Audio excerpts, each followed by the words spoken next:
बहुत समय पहले की बात है। एक छोटे से गांव में एक सुनसान और डरावना कोठी हुआ करती थी। कहते हैं कि वहां एक बुरी भूतनी का साया था।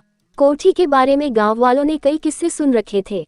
कोई कहता कि वहां रात को अजीब अजीब आवाजें आती हैं, तो कोई कहता कि उसने वहां सफेद साड़ी पहने एक औरत को घूमते देखा है।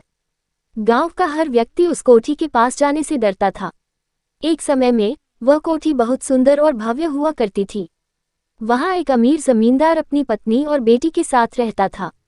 जमींदार की बेटी, जिसका नाम रत्ना था, बहुत सुंदर और हंसमुख थी, लेकिन उसकी किस्मत खराब थी। एक दिन गांव के एक लालची व्यक्ति ने जमींदार से उसकी जमीन और जायदाद छीनने की योजना बनाई। उसने जमींदार को धोखे से बड़ा कर्ज दे दिया और उसे समय पर चुकाने का दबाव बनाया। जब जमींदार ने पैसे चुकाने में असमर्थता जताई, तो उस व्यक्ति ने उसकी कोठी और सारी संपत्ति पर कब्जा कर लिया। जमींदार और उसकी पत्नी यह सदमा सहन नहीं कर सके और कुछ ही दिनों में दोनों का देहांत हो गया। रत्ना अकेली और बेसहारा रह गई।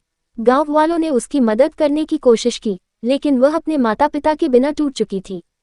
कुछ समय बाद उसकी भी रहस्यमय तरीके से मौत हो गई। उसके बाद से ही गांव में कहा जाने लगा कि रत्ना की आत्मा कोठी में भटक रही है। जो लोग उस कोठी के पास गए, उन्होंने बताया कि वहां उन्हें डरावनी आवाजें सुनाई देती हैं। कई बार सफेद साड़ी में एक औरत को रोते हुए भी देखा गया। गांव वाले मानते थे कि रत्ना की आत्मा को न्याय नहीं मिला और वह बदला लेने के लिए भटक रही है। एक दिन गांव में एक युवा साधु आया। उसने गांव वालों की बात सुनी और कोठी में जाकर भूतनी से सामना करने का निर्णय लिया।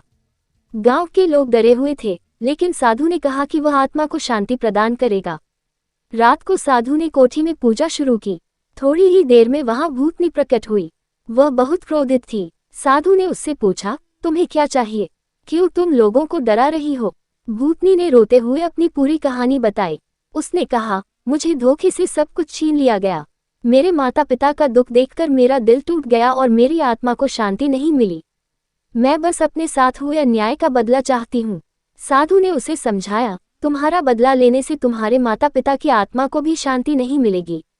जो हुआ उसे स्वीकार करो और आगे बढ़ो। मैं तुम्हारी आत्मा को मुक्ति दिलाने में मदद करूंगा। साधु ने अपनी शक्ति से भूतनी की आत्मा को शांत किया और उसे अगले जन्म की ओर जाने का रास्ता दिखाया। भूतनी ने साधु का धन्यवाद किया और कोठी को हमेशा के लिए छोड़ दिया। उस घटना के बाद कोठी फिर से शांत हो गई। गांव वाले साधु को धन्यवाद देते रहे और कोठी को नए सिरे से बनाया गया। अब वह कोठी डरावनी नहीं बल्कि गांव का गौरव बन गई। इस कहानी से हमें ये सीख मिलती है कि जीवन में आए दुखों को स्वीकार करना और आगे बढ़ना ही शांति और मुक्ति का मार्ग है। बदला लेने से न तो कोई समस्या सुलझती है और न ही आत्मा को शांति मिलती है।